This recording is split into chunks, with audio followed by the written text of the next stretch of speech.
Hello, everyone. Good morning. My name is Satyam, and I'm a student at Triple IT Sri City in Computer Science Department. और आज बच्चों जो हम अ, पिछला chapter छोड़े थे ये न्यूक्लियाई इसका क्वेश्चन नंबर 16 से हमें स्टार्ट करना था, है ना, जो आपके शॉर्ट आंसर टाइप क्वेश्चन थे। बट बिफोर दैट मैं फिर से आपको एक बार क्विक रिवीजन दे देता हूँ, है ना, पूरी थियरी का और पीछे पिछले वाले जो मैंने होमवर्क क्वेश्चंस आपको दिए थे, है ना, ताकि वी कैन प्रोसीड फर्दर, है ना। चलिए, तो कल हमने ये डिस्कस किया था कि सबसे पहले हमने ये डिस्कस किया था कि जो आपके टर्म्स रिलेटेड होते हैं, तो बेसिकली आपके क्या जो आपके टर्म्स रिलेटेड होते हैं न्यूक्लियाई के, वो कौन कौन से होते हैं, है ना। एक एटॉमिक नंबर जो आपका Z होता है, that is number of protons. फिर आपका एटॉमिक मास A होता है, जो कि number of protons and neutrons होता है।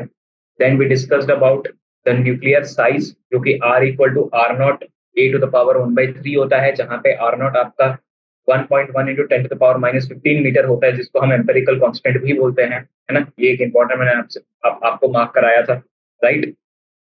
फिर उसके बाद we came to nuclear density, जो आपकी थी न्यूक्लियर डेंसिटीज कांस्टेंट होती है ना, जो कि इंडिपेंडेंट होती है, दैट इज 3m पर 4 π r³ है ना। फिर उसके बाद हमने डिस्कस किया था atomic mass, which is 1/12 of the mass of carbon nuclei, है ना। और 1 AMU होता है 1.6 into 10 to the power -27 kg, जिसको हम 931 मेगा इलेक्ट्रॉन वोल्ट भी लिखते हैं, है ना। उसके बाद we came to isotopes, isobars, isotones and isomers, है ना। ये सब क्या होता है ना। ये आपका पीसी और आईओसी का रिवीजन है, फिजिकल केमिस्ट्री और इनऑर्गेनिक केमिस्ट्री का, ये आपको पता होगा ऑलरेडी, है ना। Then we came to the nuclear force, it is the force acting inside the nucleus या फिर एक्टिंग बिटवीन द न्यूक्लियस। एक न्यूक्लियस है, उसके अंदर की जो फोर्स है उसे हम न्यूक्लियर फोर्स बोलते हैं, या फिर दो न्यूक्लियस के बीच में जो फोर्स होती है, प्रेजेंट होती है ना, वो एक न्यूक्लियर फोर्स होती है, राइट। और न्यूक्लियस लेवल पे जो न्यूक्लियर फोर्स होती है ना, न्यूक्लियस लेवल पे, न्यूक्लियस लेवल जो न्यूक्लियर फोर्स होती है, वो ग्रेविटेशनल फोर्स से ज्यादा ताकतवर होती है, इवन इलेक्ट्रोस्टैटिक फोर्स से। और यहीं अगर बड़े मासेस आ गए, जो प्लैनेट्स हो गए या नॉर्मल बॉडीज हो गई, है ना, वहां पे ग्रेविटेशनल फोर्स ज्यादा है ना। फिर मैंने आपको एक फैक्ट बताया था, ये वाला, the nuclear force act between the nucleus due to continuous exchange in meson particles. उसके बाद we came to the mass defect. What is mass defect? Mass defect is the difference between the sum of masses of all the nucleus M and the masses of nucleus nucleons M and the masses of nucleus small m, है ना। Mass defect का formula था capital M minus small m, जो कि ये होता है, ठीक है। ये एक इंपॉर्टेंट चीज थी आपको याद रखने वाली, राइट। फिर उसके बाद न्यूक्लियर बाइंडिंग एनर्जी मैंने आपको बताया था, ईबी, जो कि होती है ZMP plus A minus Z into MN into ये, है ना। And then nuclear binding energy is basically nuclear binding. Okay, ये हो गया। And then packing fraction is exact mass of exact nuclear mass minus mass number upon mass number, जो भी होता है m minus a upon m। Okay, फिर उसके बाद ये हमने खत्म किया था न्यूक्लियस का थोड़ा सा part. Then we came to radioactivity, है ना। रेडियो एक्टिविटी पे आए थे, जहाँ पे पहले हमने डिस्कस किया alpha, beta and gamma rays. Alpha rays consist of alpha particles, है ना, and these alpha particles are basically doubly ionized helium ions. Okay, then we came to beta rays. Beta rays basically consist of fast moving electrons, मैंने आपको बताया था, है ना।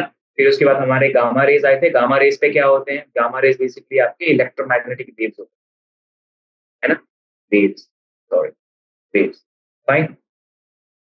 And then we came to decay. Okay, एक alpha decay होता है, एक बीटा डीके होता है। बीटा डीके में भी बीटा प्लस डीके होता है, एक बीटा माइनस डीके होता है ना। यहाँ पे अल्फा डीके, यहाँ पे बीटा डीके। फिर बाद में हमने क्वेश्चंस में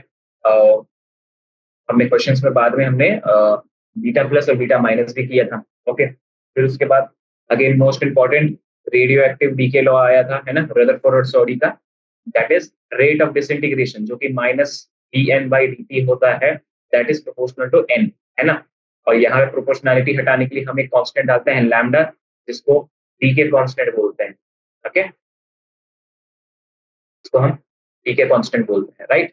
एंड यहाँ से फिर we came to half life. Basically half life up to t equal to 0.693 divided by lambda होती है, ये आप याद रखें, है ना।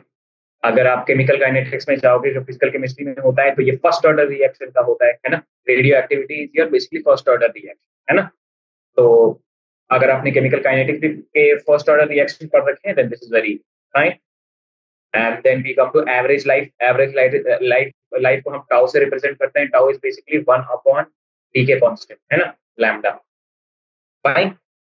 या फिर tau equal to 1.44 capital T होता है, जो कि हाफ लाइफ होता है, ठीक है। फिर उसके बाद number of undecayed atoms N equal to N naught, ये वाला फॉर्मूला बताया था मैंने आपको, राइट।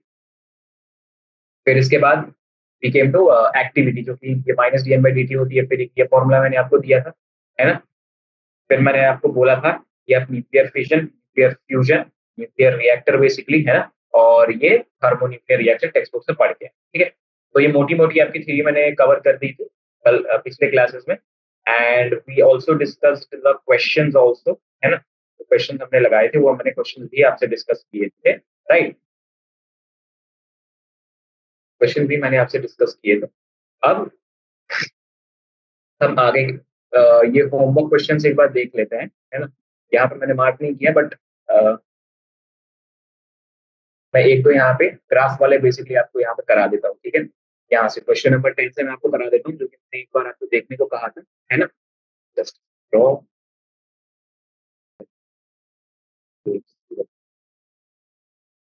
क्या, तो हमें ये वाले क्वेश्चन से स्टार्ट करना है ना।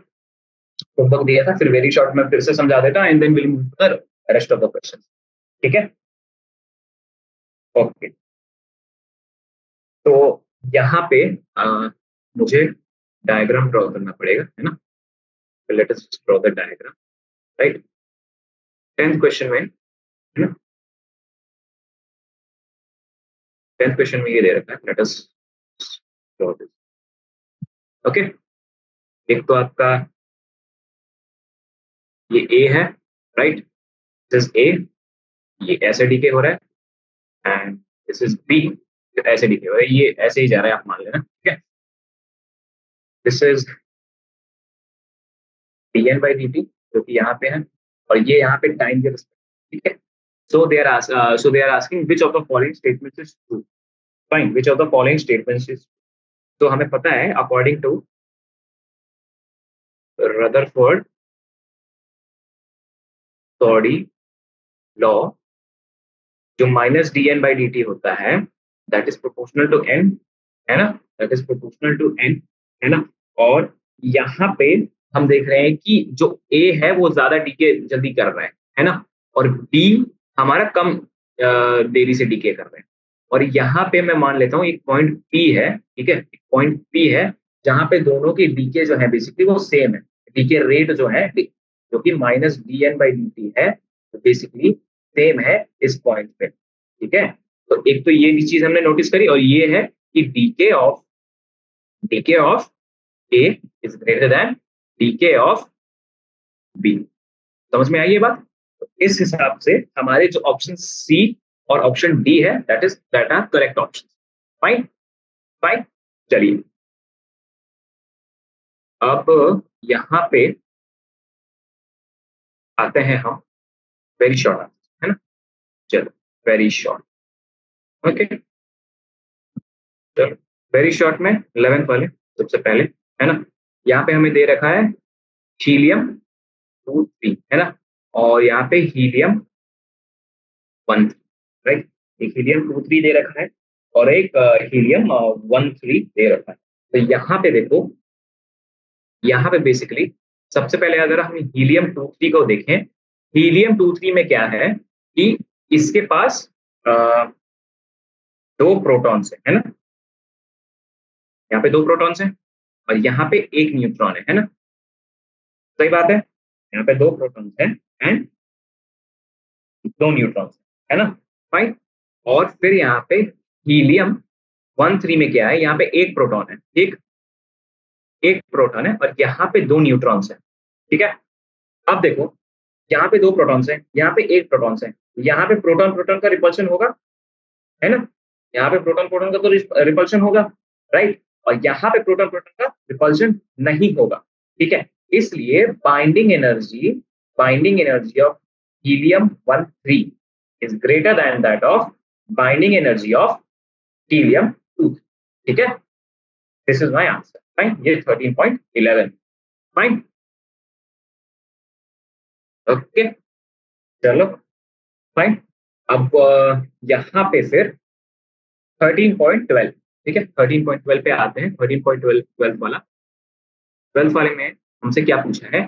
Draw a graph showing the variation of decay rate with number of active nuclei।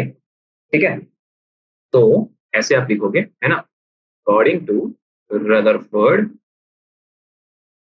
Law, है ना, ये रदरफोर्ड सॉरी ने दिया था, है ना, क्या था?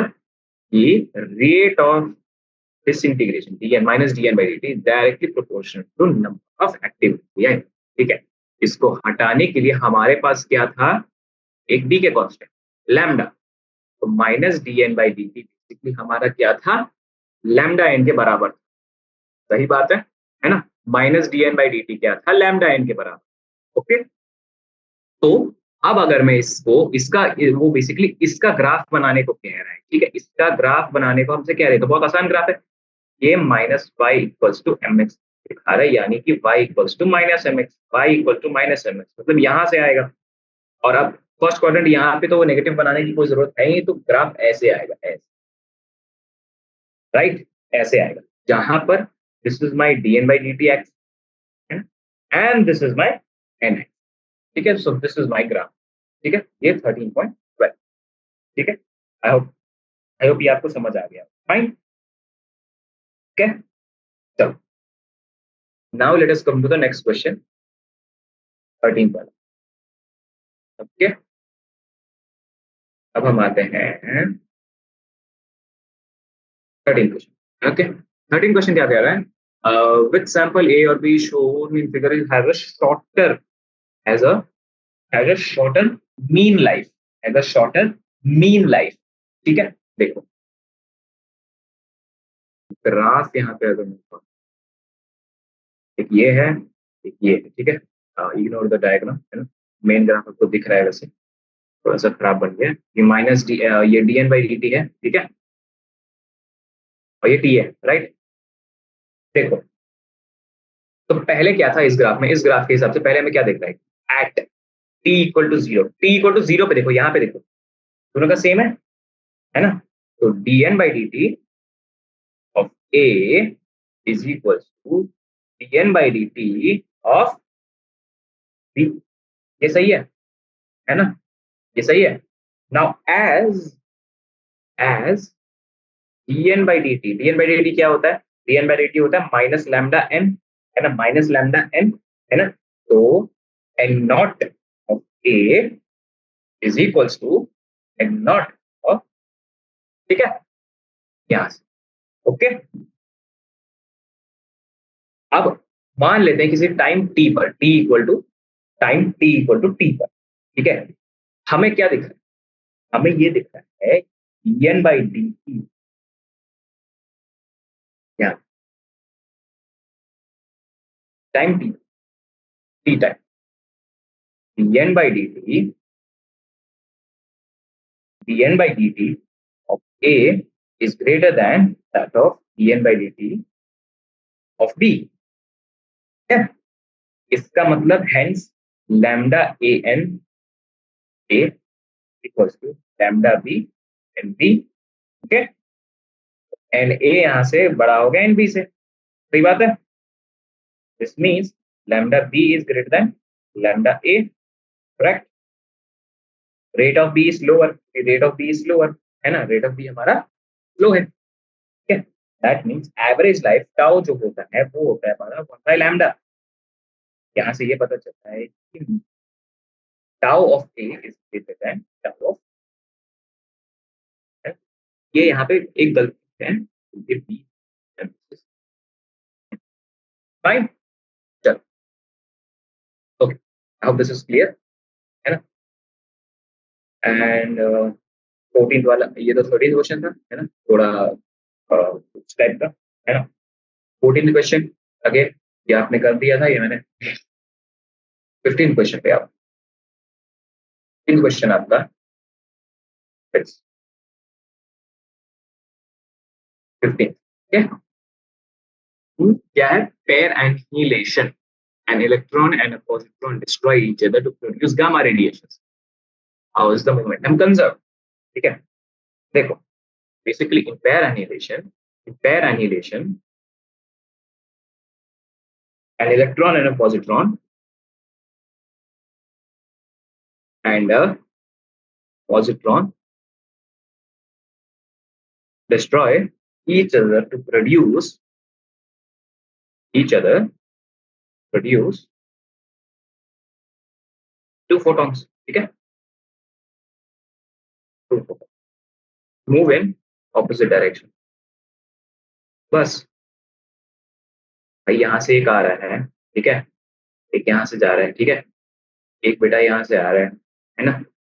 जब एनिलेशन होगा इनका, है ना, एनिलेशन होगा, एक इधर की तरफ जाएगा, एक इधर की तरफ जाएगा, ठीक है, ऑपोजिट डायरेक्शन। तो लीनियर मोमेंटम कंजर्व हो गया फिर। नॉर्मली भी हमें पता है ना, नॉर्मली पता है लीनियर मोमेंटम कंजर्वेशन से, है ना। मान लो दो डब्बे हैं, ऐसे आ रहे हैं, टकराएंगे तो वापस सेम स्पीड से जाएंगे, सही बात है, बशर्ते वो सेम स्पीड से है ना।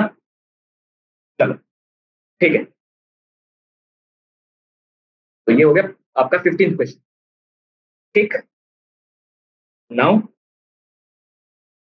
16th अगेन आपका थियरी क्वेश्चन है, ठीक है, आपका थियरी क्वेश्चन है। तो why do stable nuclear never have more protons than, देखो क्या है ये, short answer, right, short answer step, okay, short answer step. तो why do stable nucleus have more protons than a neutron, ठीक है। So basically, this is the reason of is that protons being charged particles repel each other. The repulsion becomes so great that nuclei with more than 10 protons or so that an excess of neutrons which produce only attractive forces is required for the stability. Okay, means ka is the reason is that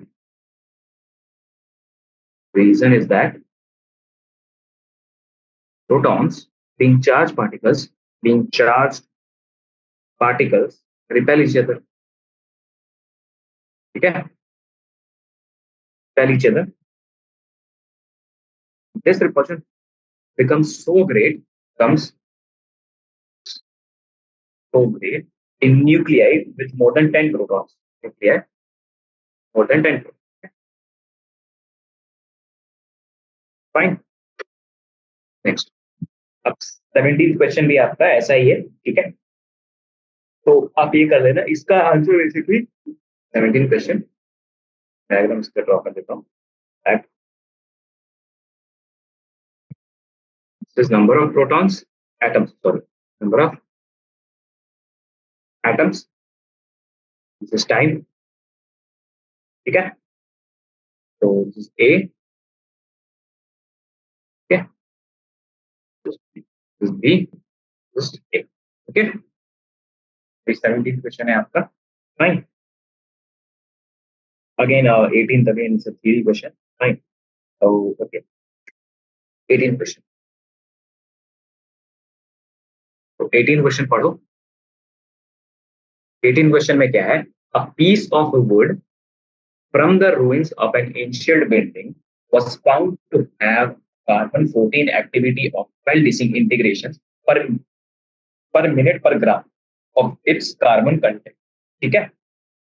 If carbon-14 activity of the living wood is 16 disintegration per minute per gram, how long ago did the tree from which the wooden sample came die? Okay. Given half-life of carbon-14 is 5,760 years. Okay. तो यहां पर देखो, यहां पर हमें दे रखा है कि कार्बन-14 था, रूइन से हमें मिला है ना, कार्बन-14, ठीक, दे रखा है कि rate R equal to 12 disintegration per minute per gram, ठीक। The carbon fourteen activity of living wood है ना, R naught of living wood is 16 disintegration per minute per gram. ठीक, अब हाफ लाइफ इसने क्या दे रखा है, हाफ लाइफ, है ना, कार्बन 14 का बी हाफ क्या है, उसने ये दे रखा है 5760 ईयर्स, ये बहुत ज्यादा है। ठीक है, तो अब according to radioactive decay law हम क्या कह सकते हैं कि R equal to R not power minus lambda T होता है। ठीक है, तो आर बाय आर नॉट क्या होगा, ई की पावर माइनस लैम्डा टी, जो कि होता है ई की पावर लैम्डा टी होगा आर नॉट बाय आर। ठीक है, ये सही है। Now if we take log on both sides, taking log on both sides, ठीक है, यहां से लॉग अगर हम दोनों साइड से लें तो lambda T L N E is equals to L N, है ना, R not by R. Fine, ये कहता है एल एन ई तो 1 है, तो lambda T equal to log 16/12 into 2.303 वो इससे ई है, ई को मैंने वो चेंज कर दिया। ठीक है, तो यहां से टी की वैल्यू है मेरी 2.303 log 4 minus log 3 divided by lambda. ठीक है, जो कि 2.303 इंटू लॉग 4 माइनस लॉग 3, है ना, log 3 into T half divided by 0.6931। क्यों, क्योंकि टी हाफ मेरा जो होता है वो होता है 0.6931 बाय लैम्डा। ठीक है, ये बात सबको समझ में आई। फाइन, तो यहां से 2.303 इंटू लॉग 4 क्या होता है 2.6020। ओके, 3010 क्या होता है, देखो लॉग 4 को कैसे लिखेंगे, 2 इंटू लॉग 2, और लॉग 2 की वैल्यू क्या होती है 0.3010, ये इंटू 2। ठीक है, होता है लॉग 4। फाइन, ये बस ऐसे 206020 माइनस 0.4771, ये आपका वो है, क्या कहते हैं, लॉग 3, राइट, इंटू, अब यहाँ पे टी हाफ क्या दे रखा है 5760 डिवाइडेड बाय 0.691, दिस इज 2391.20। ठीक है, ये आप कैलकुलेट कर लेना, ये बेटा देख लेना ईयर्स में है। ठीक है, तो 2391.20 साल पहले ये पेड़ मरा था। ठीक है, इंटरेस्टिंग। ठीक है, ये आपका, यहाँ कुछ नहीं है, हाँ, ये दिया लॉ लगेगा, ठीक है, पीरियड है law. Okay, fine, let's come to question number 19। Are the nucleons fundamental particles or do they consist of small parts? On way to find out, to probe a nucleon just as Rutherford probe an atom, what should be the kinetic energy of an electron for it to be able to probe an nucleon? Assume that the diameter of the nucleon to be approximately as 10 to the power minus 15. ठीक, देखो क्या कह रहा है question number 19। क्या, तो हमें ये पता है कि लैम्डा होता है h/p, है ना, हमें ये पता है कि लैम्डा होता है h/p। ठीक, एंड हमारा जो काइनेटिक एनर्जी होता है वो बराबर होता है पोटेंशियल एनर्जी के, जिससे लेट दिस बी 1। ठीक है, तो एनर्जी हमारी क्या होती है यहाँ से E is equals to H C by lambda, सही बात है, E is equals to hc by lambda, ठीक है। Now from sorry from 1 and 2, kinetic energy of the electron, kinetic energy of the electron Ke equals to P equals to hc by lambda, ठीक। जो कि अब h की value क्या होती है, 6.6 इंटू 10⁻⁻34 इंटू c क्या होता है, 3 इंटू 10⁸ डिवाइडेड बाय लैम्डा होती है 10⁻⁻15 इंटू 1.6 इंटू 10⁻⁻90 इलेक्ट्रॉन वोल्ट, ठीक है। ये अगर सॉल्व करोगे वो होगा 10⁻9 इलेक्ट्रॉन वोल्ट। एक बार देख लेना यूनिट्स वगैरह का क्या आंसर है। फाइन, चलो आगे बढ़ते हैं। 19 तो आपको हो गया, चलिए बहुत बढ़िया बच्चों, है ना। अब आते हैं आपके 20th question. A nuclide 1 is said to be the mirror isobar of nuclide 2 if Z1 equal to N2 and Z2 equal to N1. Okay, then what nuclide is the mirror of isobar of the sodium, and which nuclide out of the two mirror isobars have greater binding energy and why? ठीक है, एक binding energy का ऊपर हमने question किया था ना, तो दो एटम्स में कंपेयर कर रहा था, है ना, repetitive question. Let's check 20th question, ठीक है। 20th क्वेश्चन क्या है, यहाँ कह रहा है कि पहले ए पार्ट सॉल्व करें, पहले A part we will solve A part first, okay. A part हम पहले सॉल्व करें 20th का ए पार्ट। तो उसमें क्या दे रखा है, according to the question a nuclide 1, okay, nuclide 1 said to be isobar of mirror isobar of nuclei 2, right? 2, ठीक है। अब ये दे रखा है कि Z1 की वैल्यू होती है N2 के बराबर एंड Z2 की वैल्यू होती है N1 के बराबर, ठीक है। अब वो पूछ रहा है सोडियम 20, ठीक है। तो यहाँ पे हमारा Z1 क्या है, Z1 हमारा है 11, है ना, और N1 हमारा क्या है 23 माइनस 11 जो कि होता है 12। तो मिरर आइसोबार क्या होगा इसका, इजी क्वेश्चन है ना। तो मिरर आइसोबार क्या होगा,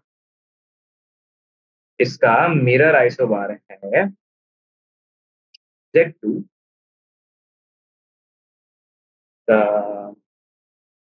देखो, we know this is contains even number of, okay, mirror isobar is magnesium 23, ठीक है, मैग्नीशियम 23 फॉर विच, इसके लिए फॉर विच यहाँ पे Z2 जो है वो 12 that is equal to N1 होगा, एंड N2 जो है हमारा वो 23 माइनस 12 होगा जो कि 11 है, हमारा Z1। इसका मिरर आइसोबार है मैग्नीशियम 12 23, ठीक है। ये तो ए पार्ट हो गया, ठीक है। अब आते हैं बी पार्ट पे। Fine, B part, B part हमारा क्या कह रहा है, now see we know that 12 mg 23, okay, 12 mg 23 contains even number of protons, contains even number of protons, okay, contains even number of protons. Fine, 12, these are 12 against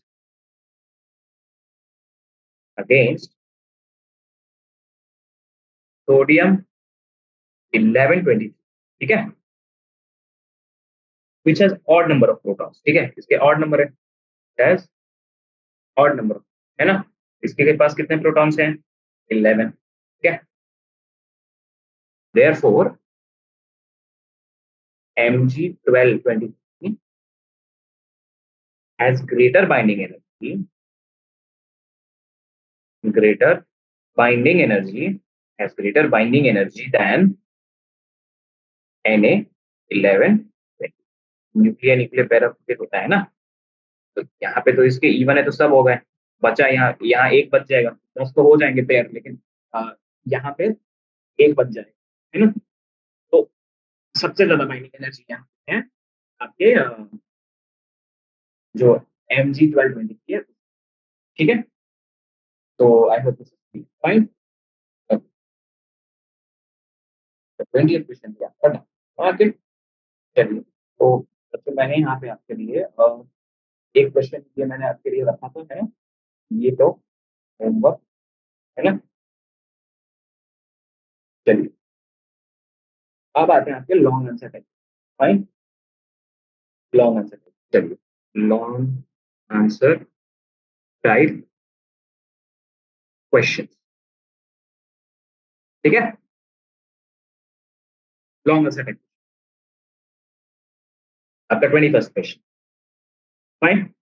अब हमें अब question पढ़ो क्या है, तो समटाइम्स रेडियो एक्टिव, एक second मैं यहाँ पे लिख देता हूँ पहले आपका 20, क्या है, sometimes a radioactive nucleus decays into a nucleus which itself is radioactive, an example is sulfur, ठीक है, and here यहाँ पे आपका दे रखा है, हाँ, nucleus decay into nucleus which itself is radioactive, ठीक है, तो बेसिकली यहाँ पे ये कह रहे हैं कि जो 38 सल्फर है वो हमारा डीके होता है 38 क्लोरीन में, and then this goes to 38 argon जो कि स्टेबल है, ठीक है, यहाँ पे इसका हाफ लाइफ टी हाफ जो है वो दे रखा है 2.48 आवर्स, ठीक है, और यहाँ क्लोरीन का हाफ लाइफ दे रखा है 0.62 आवर्स, ओके, ओके, आगे पढ़ते हैं,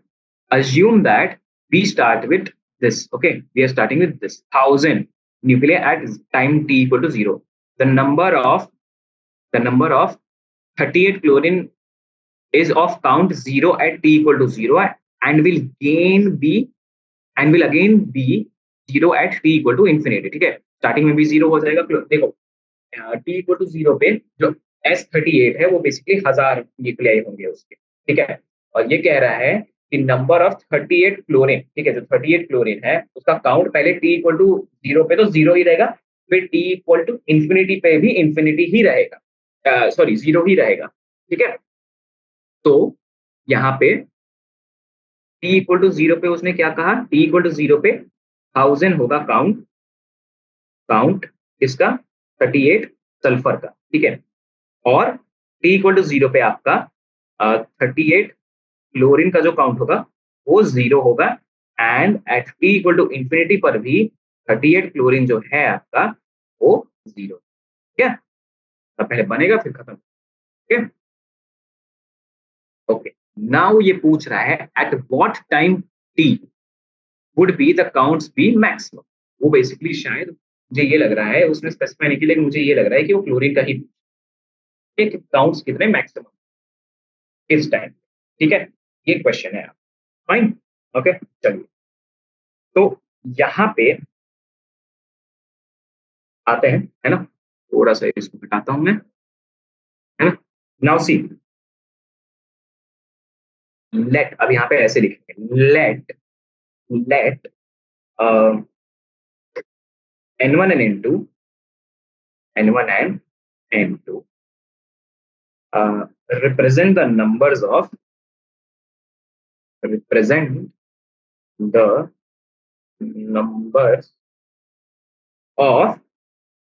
active nuclei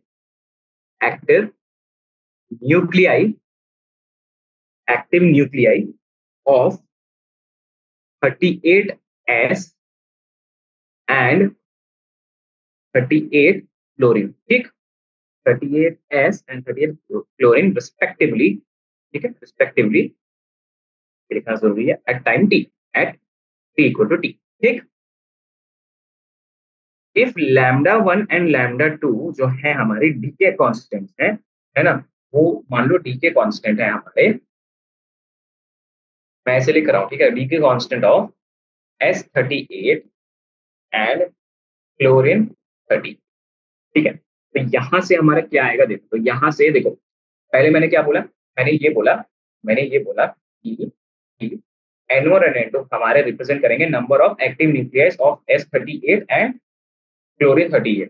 फिर मैंने क्या बोला, लैम्डा वन और लैम्डा टू किसके हैं, डी के कॉन्स्टेंट S38 और Cl38 के। तो यहां से मैं क्या कह सकता हूँ कि dN बाई dt है ना, dN1 है ना, dN1 by dt is equals to minus lambda one N1, ये सही है। और dN2 by dt is equals to minus lambda two N2, ये सही है ना, ये बिल्कुल सही है ना। चलिए देखो, तो dN2 बाई dt क्या होता है, dN2 बाई dt देखो, अब ये थोड़ा गलत हो गया यहाँ पे, एक second. dN2 by dt basically क्या होगा, जरा सोचो, ये हमारा होगा रेट ऑफ डीके ऑफ, ये होगा rate of DK of 38 chlorine, ठीक है, 38 क्लोरीन प्लस, अब वो फॉर्म भी तो हो रहा है ना, rate of formation, rate of formation of 38 chlorine, ठीक है, that is dN2 by dt, है ना, dN2 by dt is equals to minus lambda two N2 plus lambda one N1, ठीक है। तो मैंने यहाँ पे लैम्डा वन N1 क्यों लिखा, है ना, लैम्डा वन क्यों लिखा, बिकॉज यहाँ पे जो मेरा रेट ऑफ फॉर्मेशन है, रेट ऑफ फॉर्मेशन है किसका, रेट ऑफ फॉर्मेशन किसका, 38 क्लोरीन का, वो बराबर है फ्रॉम फ्रॉम 38 सल्फर, वो बेसिकली मेरा है minus of rate of DK of, है ना, जितनी रेट से ये डीके हो रहा है उतनी तो रेट से ये फॉर्म होगा, सही बात है ना। तो इसलिए वो लैम्डा वन N1 है, ठीक है, ठीक है, ये मैंने आपको रीजन दे दिया, फाइन, ओके। चलिए, थोड़ा सा बड़ा क्वेश्चन है ये, है ना, तो इसे हम लिख सकते हैं, देखना ध्यान से, है ना, इसे हम, बहुत बड़ा क्वेश्चन है, ठीक है, ई की पावर लैम्डा टू टी, ठीक है, ई की power lambda two T D T, है ना, into D N two by D T, ठीक है, इज इक्वल्स टू ई की पावर लैम्डा टू टी, है ना, ई की power lambda two T D T, है ना, D T minus lambda two N two, ठीक है, प्लस ई की power lambda two T, okay, into lambda one N one, okay, fine, fine. Now what we will do, multiply E की power lambda two T on both sides, हमने बेसिकली यहाँ पे किया है, ठीक है, ये तो पहला स्टेप, ठीक है, ध्यान से देखना बच्चों, है ना।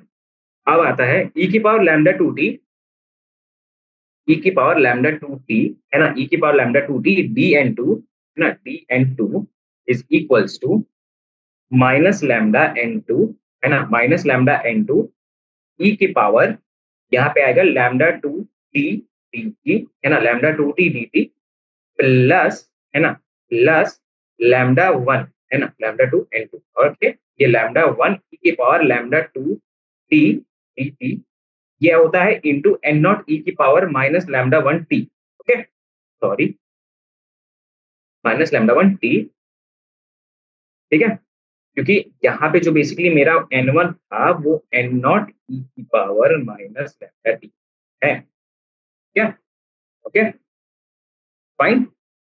चलो आगे बढ़ते हैं, है ना, तो यहां से क्या आएगा बच्चों, यहां से क्या आएगा, ई की power lambda two T, okay, E की power lambda two T D N two, है ना, D N two plus lambda two N two ई की power lambda 2t dt, lambda 2t dt is equals to lambda 1 N naught E की power, है ना, ई की power lambda 2 minus lambda 1 dt।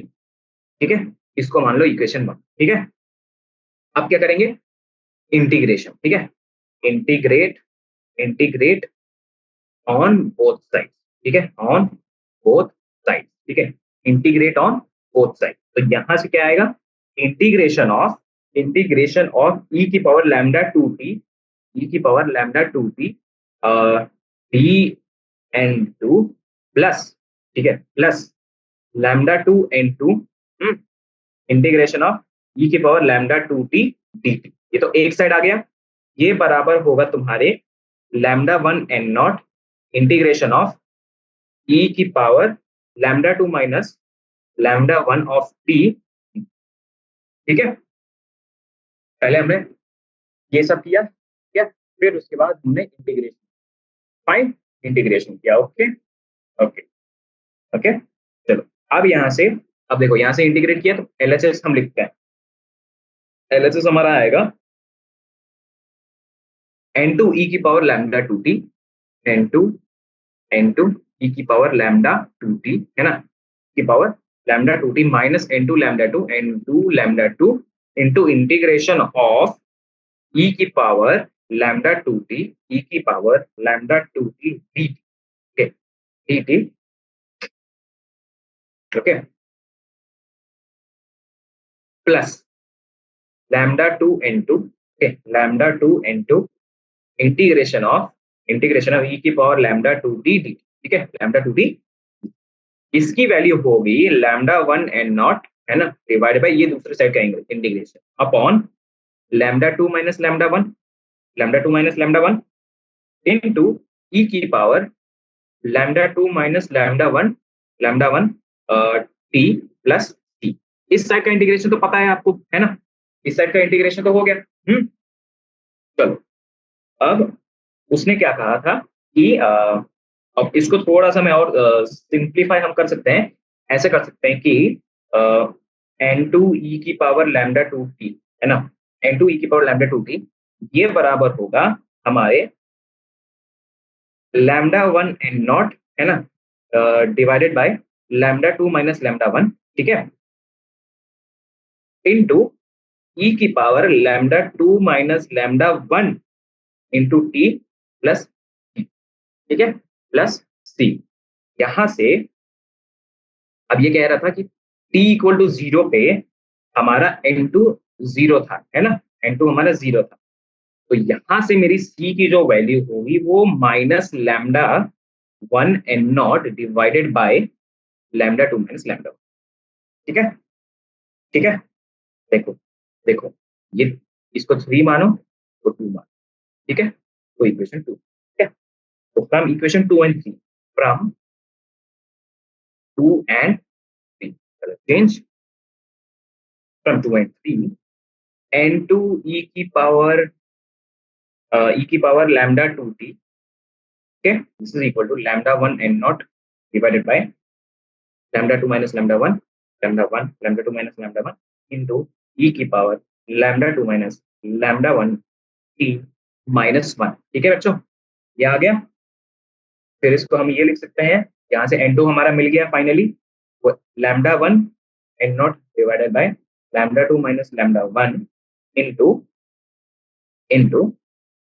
e की power lambda 2 minus lambda 1 into T, lambda 2 minus lambda 1 into T. इसको फिलहाल तुम ऐसे लिख दो, इसको ऐसे लिख दो तुम, इसको ऐसे लिख, इसको हम लिख देंगे e की power minus lambda 1 T minus e की पावर माइनस टी। ठीक है, ठीक है, ये n2 मिल गया। ठीक है, अब मुझे एक बात बताओ, देखो, अब n2 मिल गया फाइनली, अब थोड़ा सा और पेशेंस, फिर हमारे पास आंसर आ जाएगा। ठीक है, हमें लैम्डा n2 तो मिल गया, अब उससे वो पूछ रहा है कि at what time t would be the number of counts be maximum, maximum कब होता है, इस फंक्शन को मैक्सिमाइज कैसे करेंगे, फंक्शन को मैक्सिमाइज, मैक्सिमाइज कब होगा फंक्शन, जब dn2 बाई dt हमारा 0, यही करना है, पूरे को डिफरेंशिएट कर दो, 0 के बराबर कर दो उसको। ठीक है, पूरे को डिफरेंशिएट करके 0 के बराबर करो, तो यहाँ पे आएगा D by D T of main function ही मैं लिख रहा हूँ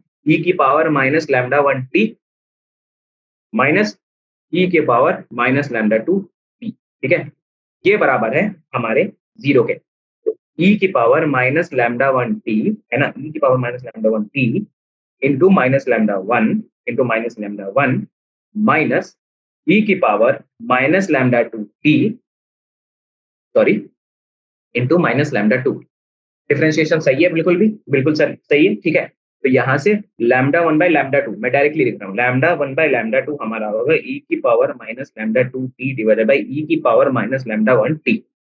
ठीक है, जिसकी वैल्यू होगी ई की power lambda one minus lambda two into T. ठीक है, यहाँ से lambda one minus lambda two into T की वैल्यू होती है एल एन, है ना, l n lambda one by, ठीक है, L n lambda one by lambda two. ठीक है, इसको थोड़ा सा भूल जाओ अगर कंफ्यूजन हो रहा है ना। ई की पावर तो इधर दोनों तरफ लॉग चढ़ा दो, लॉग चढ़ाओगे तो क्या होगा, एल एन यहाँ पे आ जाएगा lambda one by lambda to, और यहाँ एल एन ई बेस पे तो ई है, तो ये ई हट जाएगा, तो lambda one minus lambda two into T आएगा। ठीक है, यहाँ तक सब क्लियर है? ओके, चलो आगे बढ़ते हैं। यहाँ से फिर हमारी टी की वैल्यू फाइनली आ चुकी है। टी की वैल्यू हमारी होगी l n of lambda one divided by lambda two. ठीक है, ln of lambda one divided by lambda two divided by lambda one minus lambda two. ठीक है, ये देखो टाइम की वैल्यू है। ठीक है, ये टाइम की वैल्यू है। फाइन, ये हमारी टाइम की value. Okay fine, now lambda one हमारा क्या होगा, ln to divided by half life of sulphur. ठीक है, जो कि होता है 0.279 एच की पावर माइनस। ठीक, लैम्डा टू की वैल्यू क्या होगी, ln to divided by half life of chlorine, है ना, हाफ लाइफ ऑफ क्लोरीन। ठीक है, ये होगी 1.118 एच। ठीक है, लैम्डा वन लैम्डा टू हमें मिल गया, लैम्डा वन लैम्डा टू के निकालना तो आसान था, हाफ लाइफ दे रहा। ठीक है, इसके बाद मेरा जो टी की जो वैल्यू है ना, जो मेरी टी की वैल्यू है वो है ln, है ना, ln 0.279 0.279 डिवाइडेड बाय 1.118।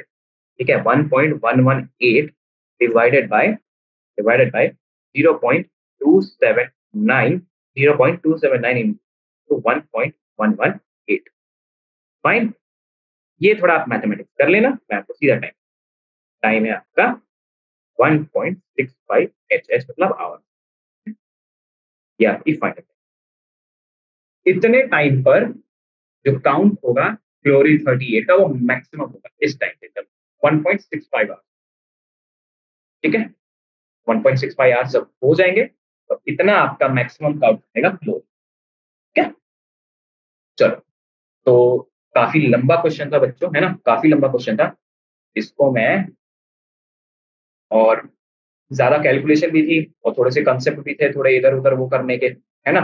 तो I will just start this question. इस क्वेश्चन को आप एग्जाम से पहले जेई मेंस में भी, जेई एडवांस में भी, है ना, आप प्रैक्टिस करना है इसे, है ना।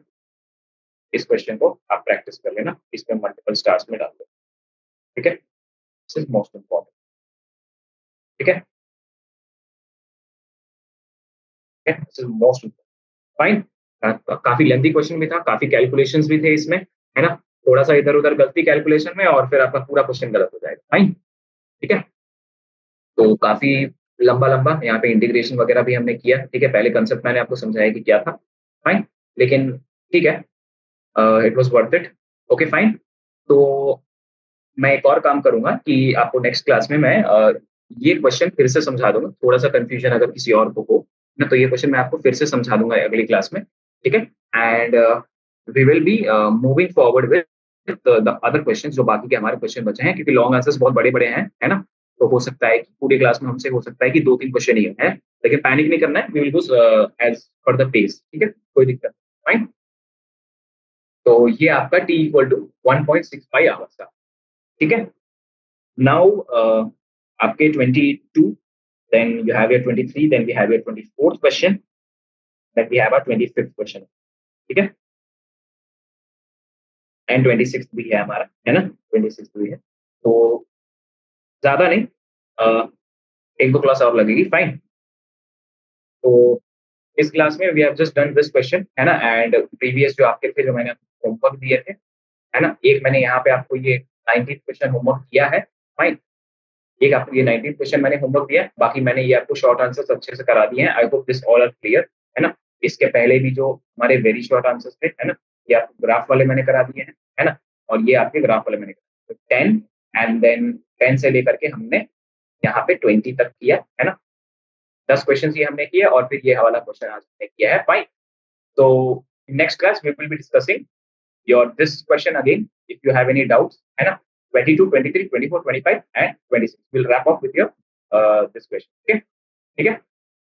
बाकी अगर आपको और प्रैक्टिस करनी है, okay, if you want to do more practice, then you can go for GMS PY की question. ठीक है, GMS के जो PY की question है ना, GMS के जो PY की question है NTA वाले, ठीक है, NTA वाले कहाँ से थे, 2019 से लेकर के 2024 तक, फाइन। 2019 से 2024 तक, देन यहाँ आ गया जी एडवांस। जी एडवांस में अच्छे से क्वेश्चन आए थे, 2015 के बाद से कर लेना, या तो या 2015 के बाद से ही कर लेना, है ना। थोड़ी सी और एडवांस प्रैक्टिस चाहिए तो फिर 80s एंड 90s के क्वेश्चन लगा देना जी, जी एडवांस, फाइन। ये मोर देन सफिशिएंट है, क्योंकि यहाँ पे आपको क्वेश्चन के सारे पैटर्न्स मिल जाएंगे, है ना। ये सीबीएसई के ये एग्जाम्पलर भी आप रिवाइज करते रहना, और सीबीएसई टेक्स्ट बुक के चैप्टर के पीछे जो पीछे वाले क्वेश्चन है, जो मिसलेनियस क्वेश्चन है ना, इससे पहले जी मेन से पहले I would suggest CBSE miscellaneous questions, ठीक है। मिसलेनियस क्वेश्चंस करना, फिर जेईई मेंस वाले, फिर जेईई एडवांस वाले, okay. With this your chapter will be strong, है ना। Okay then I will take your leave now. Next class में हम आगे के लॉन्ग आंसर्स टाइप क्वेश्चंस में हम बढ़ेंगे, okay. Till then take care of your health, है ना, and thank you. Okay, we'll see you in the next class. Bye.